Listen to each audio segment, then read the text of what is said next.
Tutorial mata kuliah, Tindak Pidana Korupsi. Topik ketiga dari 75 topik. Sebab dan dampak korupsi. Sebab-sebab tindak pidana korupsi.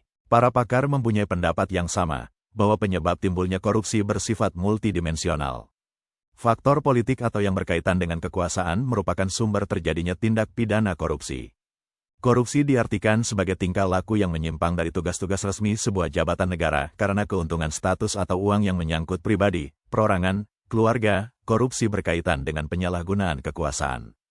Lord Acton menyatakan bahwa kekuasaan merupakan sumber korupsi. Rumusan terkenal yang tidak terbantahkan hingga saat ini dari ucapan Lord Acton adalah bahwa power tend to corrupt, absolute power corrupt absolutely. Faktor lemahnya perumusan dan sanksi hukum serta faktor budaya, terutama budaya feodal merupakan faktor-faktor tumbuh suburnya korupsi. Syed Hussein Alatas, dalam bukunya yang berjudul Sosiologi Korupsi, sebuah penjelajahan dengan data kontemporer, mengidentifikasi beberapa sumber munculnya korupsi, yaitu ketiadaan atau kelemahan kepemimpinan dalam posisi-posisi kunci yang mempengaruhi tingkah laku yang menjinakkan korupsi. Kelemahan pengajaran-pengajaran agama dan etika, kolonialisme, karena suatu pemerintahan asing tidak menggugah kesetiaan dan kepatuhan yang diperlukan untuk membendung korupsi. Kurangnya pendidikan, kemiskinan, tiadanya tindakan hukuman yang keras, kelangkaan lingkungan yang subur untuk perilaku anti-korupsi, struktur pemerintahan, perubahan radikal, yang menjadikan korupsi muncul sebagai suatu penyakit transisional, dan keadaan masyarakat yang kondusif untuk tumbuhnya korupsi. Robert Klitgat menjelaskan bahwa proses terjadinya korupsi dengan formulasi M ditambah D dikurangi A sama dengan C, simbol M adalah monopoli, D adalah discretionary, atau kewenangan, A adalah accountability, atau pertanggungjawaban, C sama dengan corruption. Penjelasan atas simbol tersebut dapat dikatakan bahwa korupsi adalah hasil dari adanya monopoli, kekuasaan, ditambah dengan kewenangan yang begitu besar tanpa keterbukaan dan pertanggungjawaban. Menurut Syed Hussein Alatas dalam bukunya yang berjudul Sosiologi Korupsi, ciri-ciri tindak pidana korupsi adalah senantiasa melibatkan lebih dari satu orang. Dilakukan secara rahasia, melibatkan elemen kewajiban dan keuntungan timbal balik. Biasanya tetap berlindung di bawah payung hukum. Mengandung penipuan, menginginkan keputusan yang tegas dan mampu untuk mempengaruhi keputusan-keputusan itu.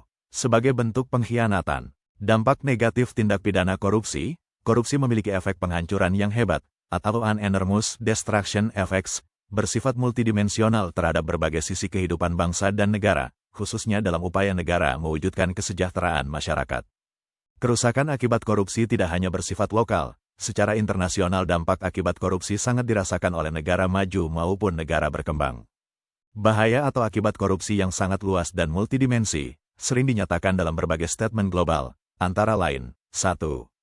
Resolusi, Corruption in Government, Kongres PBB ke-8 tahun 1990 mengenai The Prevention of Crime and the Treatment of Offenders, di Havana, Kuba, dinyatakan bahwa korupsi di kalangan pejabat publik atau corrupt activities of public official dapat berupa sebagai berikut, menghancurkan efektivitas potensial dari semua jenis program pemerintah, atau can destroy the potential effectiveness of all types of governmental programs.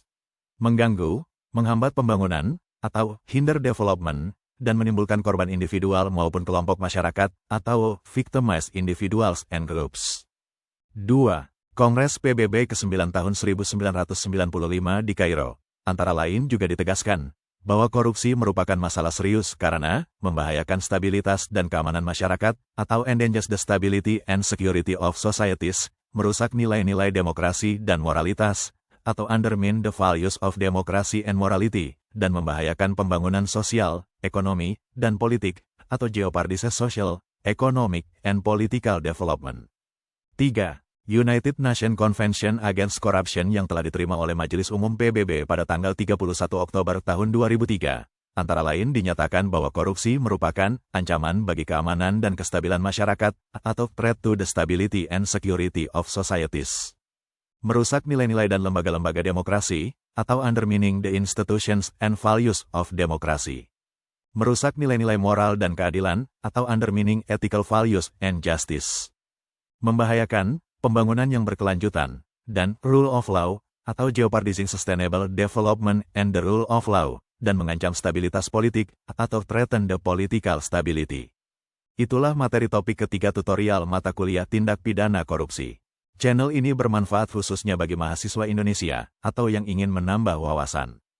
Video tutorial dituturkan dan disubtitelkan agar dapat ditonton, dibaca sambil didengarkan.